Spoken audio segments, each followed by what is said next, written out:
કે પીરજી હું તો તમારી દરબારમાં આવવા લાયક નથી, પણ એક દિવસ તમે મારા ઘરે આવજો। વર્ષાના ટીપાઓ એના કપડા ભીંજવી રહ્યા હતા, પણ ચહેરા પર સ્મિત હતું। પીરજીએ કહ્યું, કાશીબેન, વચન આપ્યું હતું ને, એટલે આવી ગયું।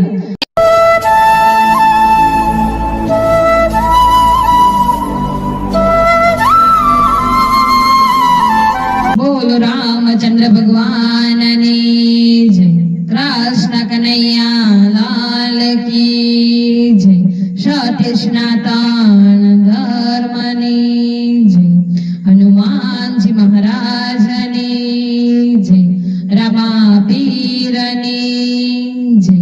તો ચાલો મિત્રો, આજે છે આપણે રામા પીરની વાર્તા કરશું કે વચનનો પાલનહાર। એક ગામમાં કાશીબેન નામની વૃદ્ધાશ્રી રહેતી હતી। ગામના બધા લોકો મેળા, જાત્રા અને મહોત્સવમાં જતા, પણ કાશીબેન ખૂબ જ ગરીબ હોવાથી ક્યાંય જઈ શકતી ન હતી, પણ એના હૃદયમાં રામાપીર માટે અડગ શ્રદ્ધા હતી। એક દિવસે કાશીબેન બગીચામાં બેસીને પોતાના મનમાં વાત કરતી હતી કે પીરજી, હું તો તમારી દરબારમાં આવવા લાયક નથી, પણ એક દિવસ તમે મારા ઘરે આવજો, તો મારા ઘરનું જીવનનું ધન્ય બની જાય। તે સમય કહેવાય છે કે રામાપીર ઘોડા પર ગામમાંથી પસાર થઈ રહ્યા હતા। વૃદ્ધની ભક્તિ જોઈને પીરજી સ્તંભ્યા અને એ આશીર્વાદ પામતા બોલ્યા, કાશીબેન, આવતીકાલે હું તારા ઘરે આવીશ। બીજા દિવસે સવારમાં જ આકાશમાં કાળા વાદળો છવાઈ ગયા। જોરદાર વરસાદ, વીજળીના કડાકા અને માટીના રસ્તાઓ ચીકણા થઈ ગયા। ગામવાસીઓએ કાશીબેનને કહ્યું કે બેન, આજે તો પીરજી નહીં આવે। એવો વરસાદ છે કે ઘોડો પણ નથી ચાલી શકતો।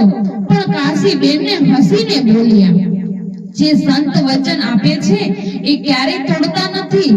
પીરજી જરૂર આવશે। થોડી જ વારમાં ઘોડના ટાપાઓનો અવાજ સાથે પીરજી ખરેખર આવ્યા। વર્ષાના ટીપાઓ એના કપડા ભીંજવી રહ્યા હતા, પણ ચહેરા પર સ્મિત હતું। પીરજીએ કહ્યું, કાશીબેન, વચન આપ્યું હતું ને, એટલે આવી ગયું। વરસાદ એમને અટકાવી શકતો નથી। કાશીબેનની આંખોમાં આંસુ આવી ગયા। એણે ભક્તિપૂર્વક આરતી કરી અને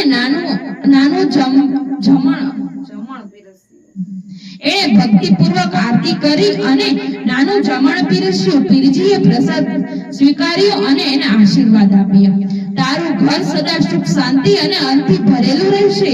તે દિવસથી ગામમાં સૌને સમજાયું કે સાચો સંત આપેલું વચન ક્યારે તોડતો નથી, ભલે કેટલું અવરોધ આવે। બોલો રામા પીરની જય। જો અમારો વિડિયો તમને પસંદ આવ્યો હોય તો લાઈક, શેર, સબસ્ક્રાઇબ કરવાનું ના ભૂલતા। પીરની આવે